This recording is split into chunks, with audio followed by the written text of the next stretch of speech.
Domino's is out. Coming to you live from the South Street Seaport Pier 17 to be exact, and brought to you by Heineken. Welcome back to Jalen Jacoby. We have some huge games in the NFL this weekend, so we had to bring our favorite NFL analyst in the game, Damian Woody, joining the show right now. What's up, fam? Thank you so much. It's been too long since you came back. I know, man. You've been over there on ESPN. No, you're not over here on ESPN2 anymore. I know, man. I've been over there with the suits too long, man. It's time to, kind of unwind a little bit and let's talk some ball. We had to have you come by to talk some balls. We have a big divisional round matchups in the NFL this weekend. But here's what I want to ask you. I want you to tell us how the underdogs can win the games. So let's do roadmap to an upset. That's right. Because it's easy to pick chalk. But some of these teams, they're all heading on the road, and it's hard to win on the road, especially in the playoffs. And all of these teams that have had buys have had time to prepare, extra practice. So how can these underdogs win? We are going to start with the Cowboys. The Cowboys won a playoff game. Congratulations to the Dallas fan base. Right. That's a big deal for them. But now, one's not enough. We want two. They have to travel to Los Angeles to play the Rams, who stumbled a little bit at the end of the regular season. Mm-hmm. How can it happen? How can the Cowboys upset the Rams? Jason Garrett has to stay out of his own way. Oh, what do you mean by that? And what I mean by that is you got to continue to do what got you to this point. And that means feed Ezekiel Elliott the foot. Feed that man.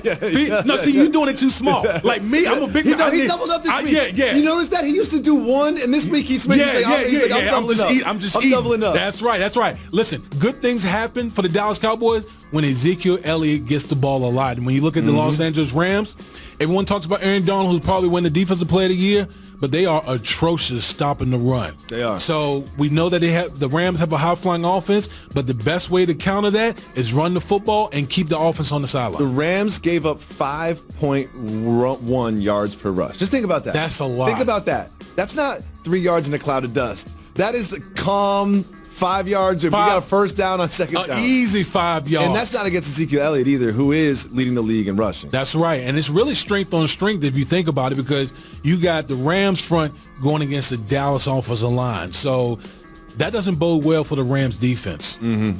So what about the other side of the ball? You have the Cowboys defense going against the high power. Yeah, so I think what a lot of people don't understand, as much as we talk about the Dallas Cowboys offense and Ezekiel Elliott, really their identity is their defense. It is. We watched that Saints game. That's right. Look at that Saints game. Dallas, quiet as kept, have an elite defense. And they are fast on all three levels. They can stop the run.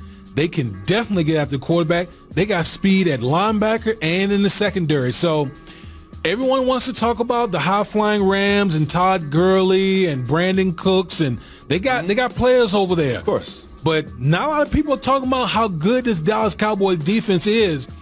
And I think the Rams are going to have a hard time, consistently moving the ball up and down the field. Rams are going to have a hard time, but do you think they win this game?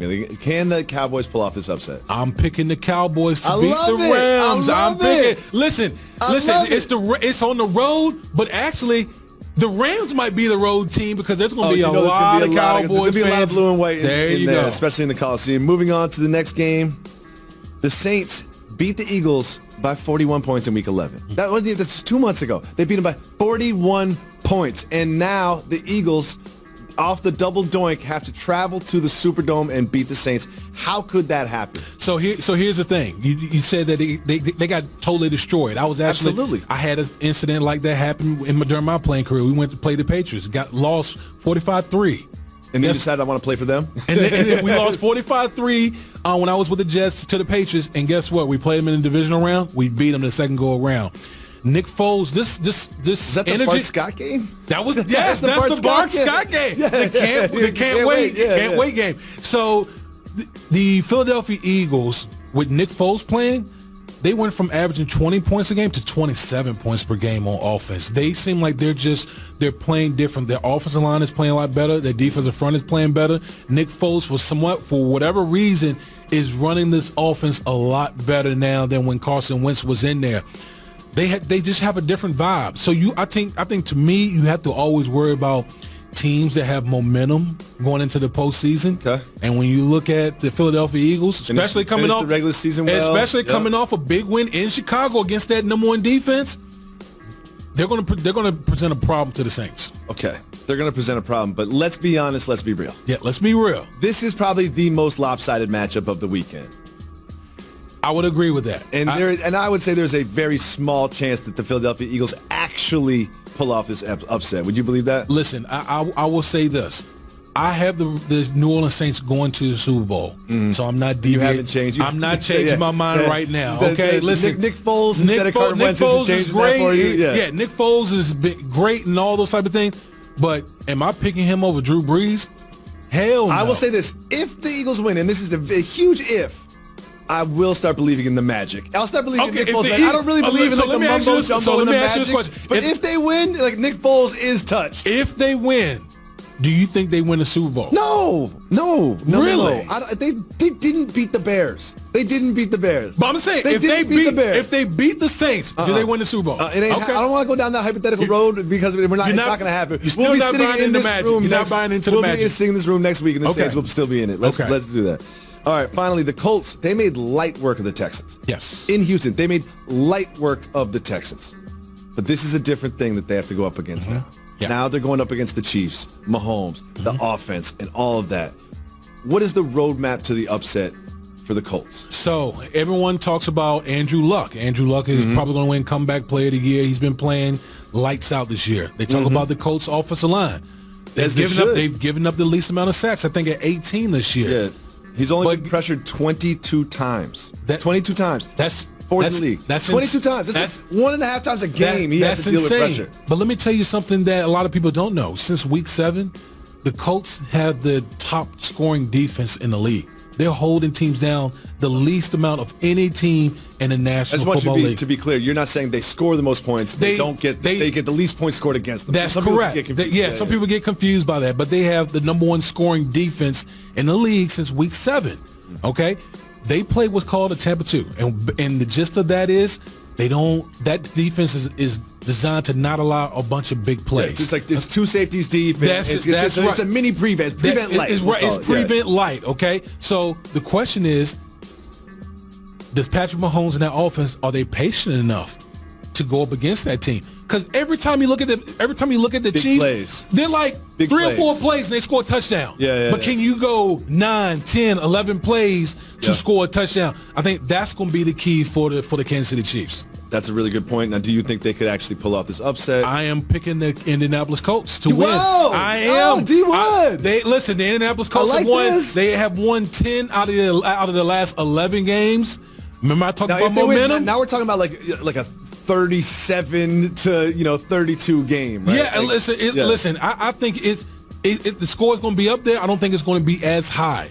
But Andrew Luck has been to the playoffs with a lot less of a team than what he has right now. That's right. He actually has a defense. He has an offensive line. He has a running game. I'll take that Andrew Luck and the experience that he has right now over Patrick Mahomes, who has been just unreal. And the Chiefs' defense is great. Very quickly, the Patriots, they seem vulnerable this year.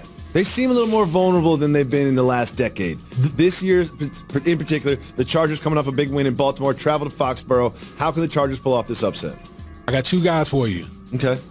I got Melvin Ingram and Joey Bosa. And they looked great last week. They looked great last week. They moved especially Ingram. If you want to get after Tom Brady, you got to pressure him, particularly up the middle. All right. And what the Chargers do, they move those guys around. Yeah. So if those guys are able to get pressure with just 4 guys, because that's what the Colts do. They don't like to do a lot of. That's what the Chargers like to do. They don't like to do a lot of blitzing. They like to just rush 4. If they can get pressure with the 4, it's going to be a problem for New England. Do you think the Chargers win this game? I want to pick the Chargers so bad. You got a couple days. This is the hardest game to pick, to be honest with you. Okay. Because it's like they're both like the immovable force. Because you got New England, who's the only team to go undefeated at home. The Chargers went 8-1 on the road this year. They had a home game in London, so they don't care where they play at. I'm going to pick New England. I think so too. I'm going to pick New England at home. Finally, thank you so much for all this important NFL updates, but we have some news that matters. Okay, give it to me.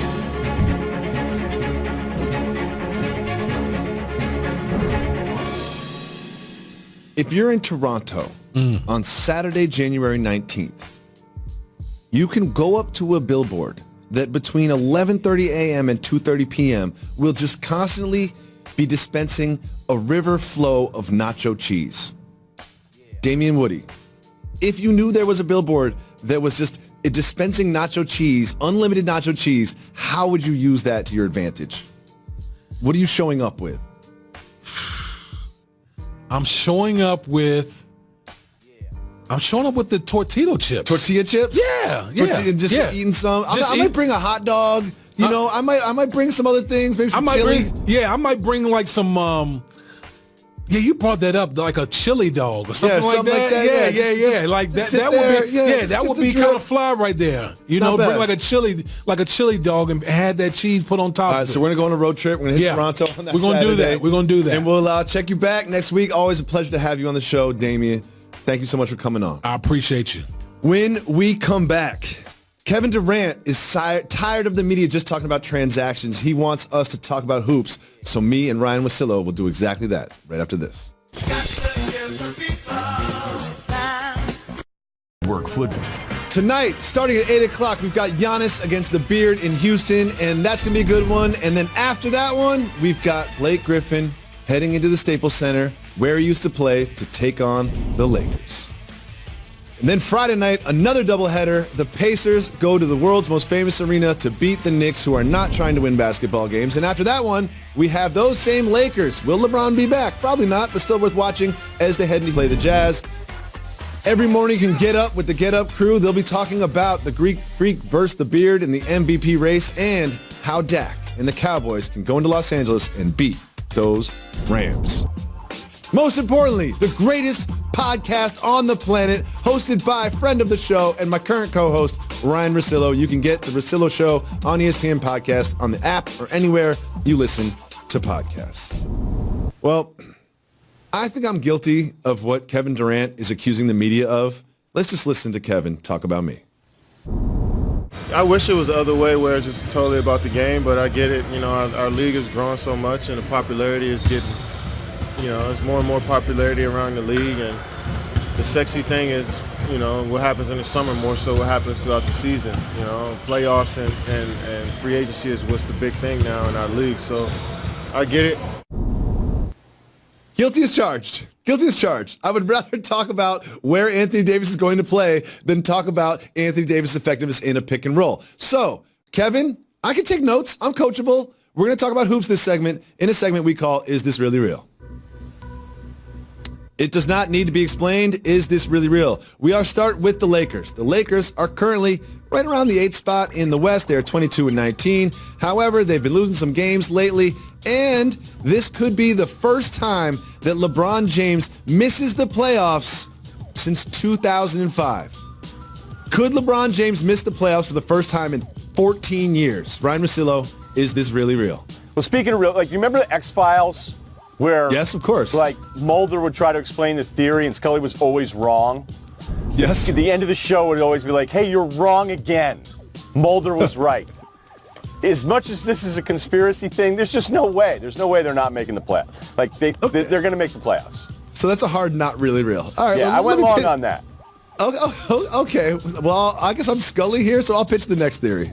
The Spurs were 11-14 after they lost on December 15th. Since then, they've won 13 of their last 16, and they're using the mid-range jump shot to do it. The Spurs on a roll, being the Spurs of old. Is this really real? It is real. I've watched them. DeRozan has been terrific. They found a way to do this without having DeJounte at point guard, which we thought was going to be a big part of this. And, the guy White, who us, Mr. Russillo. So I'm glad you're here for this topic, because there has been so many head coaching vacancies in the NFL right after the season ended, and there's only so many candidates to fill these spots. And one name that kept coming up over and over and over again was Cliff Kingsbury. If you're not familiar with Kingsbury, he was at Texas Tech for a long time, signed on to be the offensive coordinator at USC. That got a little weird when he started getting heat with some head coaching jobs in the NFL. So he now has been announced as the new head coach of the Cardinals. A lot of people that our colleagues in the media are up in arms about Kingsbury's hire, pointing to his, 35-40 record while he was at Texas Tech. Ryan, Do you understand the backlash? Do you think it is warranted? And how do you think he will perform as a head coach in the NFL? Okay, well, I understand all the backlash there, okay, because the record is what it is. But that's not what this hire is about, and that's why I'm so confused by so many of my colleagues. I'd ask 2 questions to be like, is this league about the quarterback? And the answer is yes. Yes. The Cardinals just took one in the top 10 in Rosen, and that's what this investment is about. And every time Kingsbury's worked with a quarterback, he's turned them into a stud. His defenses couldn't stop anybody at Lubbock, but I'm sure the Cardinal staff, all of those guys are going, hey, we'll just figure this out with some different pieces. And I'd also ask, as ridiculous it is for Steve Wilkes to be fired after 1 year, did you watch them on offense this year? Did you watch how bad Rosen looked, this guy that's supposed to be the future of this team? It looked terrible. So what are you supposed to do? Just do it another year because you feel bad about firing him? So even though everybody's up in arms and there's a lot of elements going on here with this hiring, it is about giving your quarterback in Rosen the best chance to succeed, and Kingsbury has been good as anyone in the last 7 years working with QBs. I mean, I kind of agree. Like, I'm a Kingsbury guy ever since we learned that he plays Biggie Smalls over loudspeakers at practices. I was like, all right, I'm in. I'm in on Kingsbury. I'm all in. But, like, it's seriously, who else should be the head coach of the Cardinals? And when you have Josh Rosen, they've invested in Josh Rosen. They want someone to develop him. And everyone can point back to Kingsbury having Patrick Mahomes, and they can attribute some of Patrick Mahomes' success to the tutelage under Kingsbury. So let's just say, how do we think this is going to work out? David Jacoby does not think that the Cardinals are now going to win the Super Bowl or even make the playoffs because it takes so much more than that. How long do you think he'll be here? Will there be tangible improvements from last year, like a Jeff Fisher to Sean McVay sort of a thing? I always feel like Rosen, of all the quarterbacks this past draft, was the most NFL ready in the way he understood different blitz packages, the way he would be like, okay, I got to make some sort of adjustment, would stay in the pocket, took a beating in some of those plays against UCLA. So I think with he and Kingsbury, the offense is actually going to be fine. It's going to look a lot better because it looked terrible in his rookie year. But if Kingsbury can't find a guy defensively to help him out, then, it'll be like everybody else who gets a couple years and they'll be out of there. But I just, if he gets help defensively, then I like the Kingsbury hire. And I think it also speaks to how predictable we are, where we only look at coaches, and I know that's why we keep track of the score in a one-loss record, and we're like, oh, well, he must stink, or this guy must be good. But think about it. Think about the NCAA tournament and how it works. There will be a fan base of a major college basketball program that will hire the guy who was like Green Bay, Wisconsin, just because he got to the Sweet 16, and everyone in that fan base is like, I couldn't name this guy 4 days ago, but we are back. In on him. Of course. So and one real quick thing about this job is I like this job a lot more than the Packers job. I like to keep expectations in my life as low as possible. And Cardinals fans are not expecting much of their team next year, and that's exactly where you want to be when you take a new job. So we're also a couple days away from the National College Football Championship. Obviously, handsome Trevor Lawrence and his long hair brought Clemson the win. So now that we've had a little time to look at it and digest it, what do you think hasn't been said about this game and the ramifications in the media? I think it's more so what people have tried to say, because we both know in this business, you make money by being the guy that comes on and says, hey, you know what I want to do in the A's? Tell you Alabama's done. Because if I started the show saying I just said Zion Williamson done, wasn't going to be good in the NBA. Right, I totally know how this Saban, it's passed him by. They'd be like, hey, Russillo, can you come back tomorrow too and say more stuff like that? So it's good for business. But if you're saying it right now, there's literally no evidence other than you guessing and trying to be first. Don't tell me that Alabama has problems now with their coaching staff. Don't tell me they have problems with recruiting when they're 14-0 and losing in the national championship. If they're 7-5 and playing in the Cheez-It Bowl, and you're telling me that Saban is getting a little too old, then I'll believe you. But not at 14-0 losing in the title game. So you want to take that Alabama thing and throw it out there, go ahead. But there's no evidence you'd be right. That's a great point, Ryan Russillo. Where else can people listen to Ryan Russillo Hot Takes?